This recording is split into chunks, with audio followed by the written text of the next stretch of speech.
मेरी जीजियों से, मेरे जीजाओं से, बेटियों से, बेटाओं से। मंजिल तक पहुंचने के लिए पांव की जरूरत होती है और शंकर तक पहुंचने के लिए भाव की जरूरत होती है।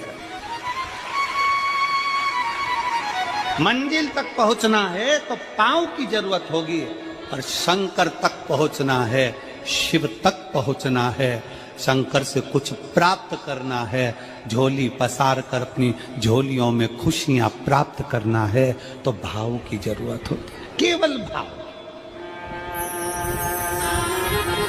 अब कितने धनपति हैं, कितने करोड़पति, कितने सत्तापति, कितने वैभवपति हैं, कितना आपके पास में वैभव है, कितना धन है, कितनी संपदा है, वो कोई मायना नहीं रखता। आपका भाव कितना है, शंकर जी के प्रति आपका दिल कितना है, भगवान शंकर के प्रति आपका भाव कितना है, वो देखा जाए। और कभी मौका लगे ना तो एक बार सीहोर कुबेरेश्वर धाम रुद्राक्ष महोत्सव में आकर देखिएगा।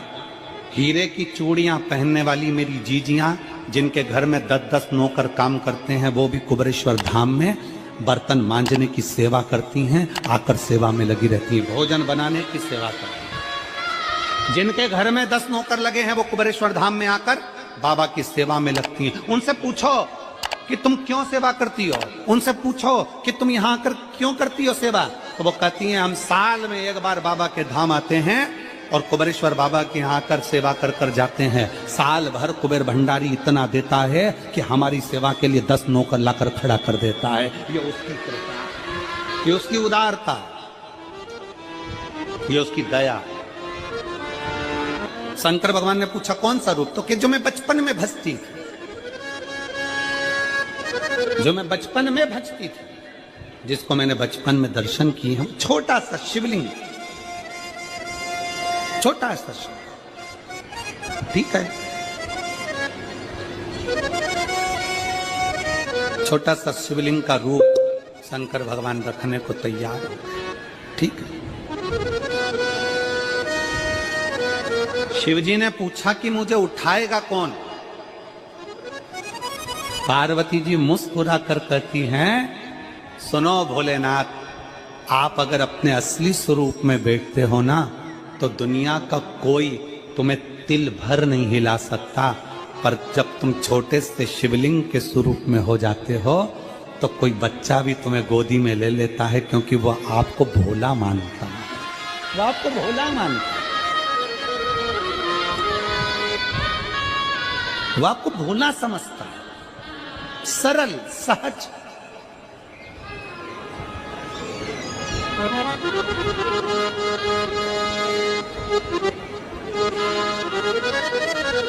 बहुत बड़ा दर्शन का फल है।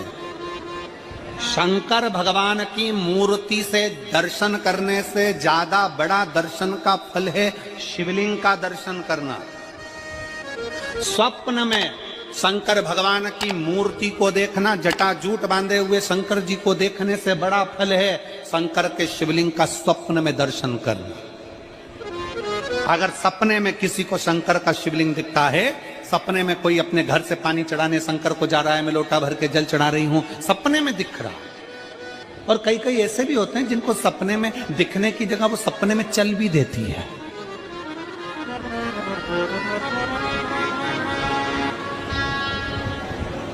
महाराष्ट्र में कथा थी तो वहां एक पत्र आया था, एक भाई ने लिखा था मेरी पत्नी से मैं बहुत परेशान हो गया हूं। उसका नाम हमें स्मरण में नहीं है, सिरपुर की कथा में वो पत्र था। तो उसने लिखा मैं अपनी पत्नी से परेशान हो गया हूं। तो उससे हमने एकांत में बुलाकर पूछा भाई ऐसा क्या हो गया, बता तू क्या हुआ। उसका फोन नंबर था, उसको फोन लगवाया, पूछा क्यों परेशान हो गया। उसने कहा मेरी पत्नी रात को चिल्लाती है, बोल बम का नारा है बाबा एक सहारा। कभी कभी सपने में बैठकर चिल्लाती रहती है, ऐसे बैठ जाएगी और चिल्लाएगी श्री शिवाय नमस्तुभ्यं, श्री शिवाय नमस्तुभ्यं।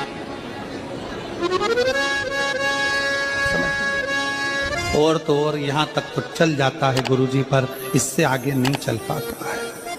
हमने पूछा इससे आगे क्या।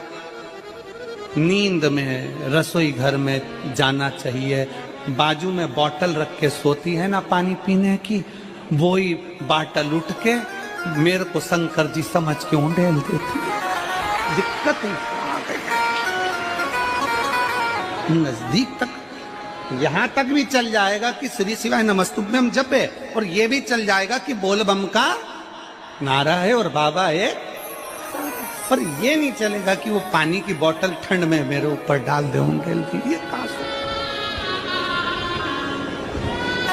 हमने कहा तू कल अपनी धर्म पत्नी को लेकर आना। उसकी पत्नी आई, आंखों से उसके नीर बह रहा था, जल, आंखों से जल बह रहा था। जैसे आज गाड़ी चलाकर लेकर आने वाले जो भाई थे, अब कमल जी आपने किसको भेजा था हमें नहीं मालूम, जो गाड़ी चलाकर आज लेकर आए थे हमको लेकर, उनकी आंखों में जल भरा हुआ था। वो कह रहे थे जब पहले गुड़ियारी में कथा थी, सबसे आखिरी में बैठकर कथा सुनी थी, एक विनती करी थी बाबा से कि बाबा बस ऐसा कर देना। दूसरी कथा मैंने रायपुर के पास में जब हुई अमलेश्वर में, तब कथा के मध्य में बीच पंडाल में बीच में बैठकर सुनी थी। फिर वहां भी बाबा से एक विनती करी थी, और आज मेरे बाबा ने ऐसी कृपा कर दी कि आपके नजदीक में बैठकर गाड़ी चलाकर यहां तक पहुंचा।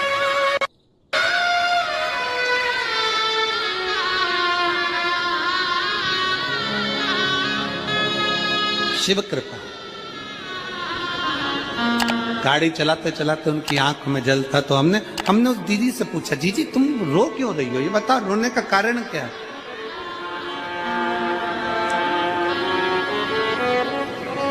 कहने लगी गुरुजी आपका इतनी नजदीक से दर्शन हो गया। हमने कहा जीजी एक बात सुन, आज बड़ी प्रसन्नता से कहते हैं कि किसी गुरु का दर्शन जब होता है तो आंखों से नीर बहता है।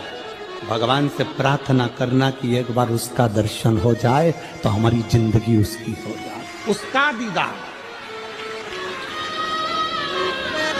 कितनी आतुरता थी मेरे राम जी की। राम जी ने शिवलिंग की स्थापना जब रामेश्वर में करी, उसके पहले राम जी ने हनुमान जी से कहा जाकर कैलाश पे से शिवलिंग लेकर आओ। रामचरितमानस का स्मरण करिए, जाओ कैलाश पर से शिवलिंग लेकर आओ, मुझे यहाँ पर पूजन करना है। राम जी ने हनुमान को शिवलिंग लेने भेज दिया। रामेश्वर धाम में राम जी इंतजार कर रहे थे, तभी हनुमान जी तो गए थे शिवलिंग लेने के लिए, और मां जानकी ने शिवलिंग का निर्माण कर दिया। राम जी ने शिवलिंग का निर्माण कर दिया, जानकी जी ने शिवलिंग का निर्माण कर दिया। मतलब शिव जी को प्राप्त करने के लिए क्षण की भी देरी नहीं करना चाहिए। तुरंत हनुमान जी शिवलिंग लेकर आए, हनुमान जी की आंख में जल। हनुमान जी बोले प्रभु वो, हनुमान जी बोले नाथ मेरे को शिवलिंग लेने भेजा था और मैं शिवलिंग लेकर आया, उससे पहले आपने रामेश्वर धाम की स्थापना कर दी। अब मेरे शिवलिंग का क्या होगा जो मैं लेकर आया। राम जी मुस्कुराकर बोले रे हनुमान, शंकर के शिवलिंग के पूजन में तो देरी करना ही नहीं चाहिए। जैसा बन जाए वैसा बना लो, जैसी पूजन हो जाए वैसी कर लो, जैसी आराधना हो जाए वैसी कर लो, तो मेरे शिवलिंग का क्या होगा।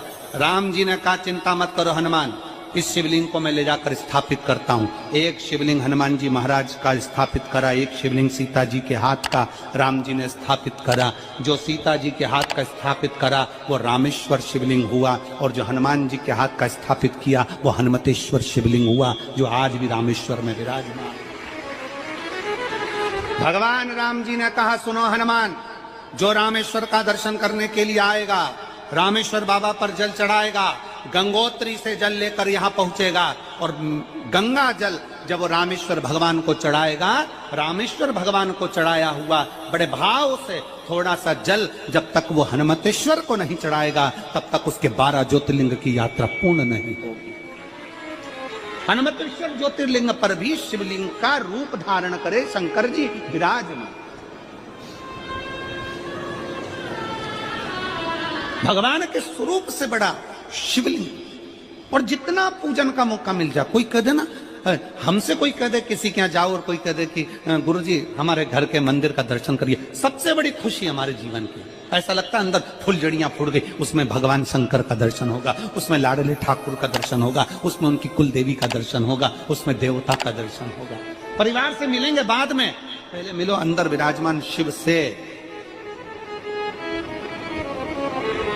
कई बच्चे गले में रुद्राक्ष पहने रहते हैं ना, कई बच्चे, कई बेटियां, कई माताएं अपने गले में रुद्राक्ष पहनी रहती हैं, कई मेरे भाई अपने गले में रुद्राक्ष पहने रहते हैं। और बच्चे के गले में जब रुद्राक्ष का दर्शन होता है तो ऐसा लगता है कि शंकर इसके साथ कदम से कदम मिलाकर चल रहा है। पहले हम उस रुद्राक्ष को नमन करते हैं। जिसके गले में रुद्राक्ष होता है पहले हम उसको नमन करते हैं, क्योंकि उसके गले में शंकर स्वयं विराजमान है, शिव उसके साथ चल रहा है।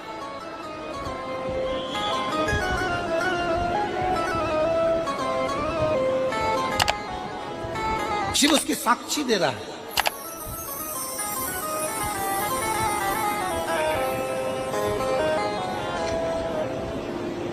शंकर कृपा करने वाला, दयालु, दातार, उसकी उदारता, उसकी करुणा,